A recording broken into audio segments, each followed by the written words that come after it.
இந்த வாரம் சமையல்ல நம்மளோட முக்கியமான ஃப்ரெண்டான மாவ வந்து அரைக்காம விட்டாச்சு.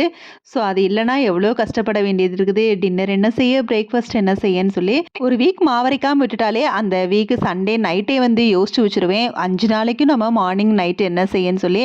அந்த மாரி நான் கொஞ்சமாவது யோசிச்சு வைக்கலன்னா எனக்கு ரொம்பவே கஷ்டமா இருக்கும். அதனால மாவரைக்காம விட்டாலும் அதுக்கு ஆல்டர்னேட்டா நம்ம என்னென்ன பண்ணலாங்கிறத வந்து யோசிச்சு வச்சுருவேன். இப்ப நான் செஞ்சுட்டு இருக்க பிரேக்ஃபாஸ்ட் என்னமோ ரொம்பவே சிம்பிள் தான்.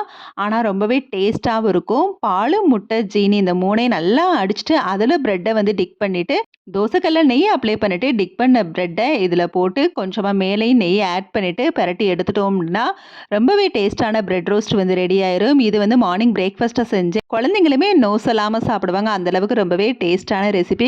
இது செய்றதுக்குமே ரொம்ப டைம் எடுக்காது. அதே மாரி தான் இன்னைக்கு லஞ்சுக்குமே வந்து தயிர் சாதமும், உருளைக்கிழங்கு தான். ரொம்பவே சிம்பிளான குக்கிங்கிறதுனால மார்னிங் ரொட்டீன் இன்னைக்கு ரொம்பவே ரிலாக்ஸ்டாவும், ஈஸியாவும் முடிஞ்சிருச்சு.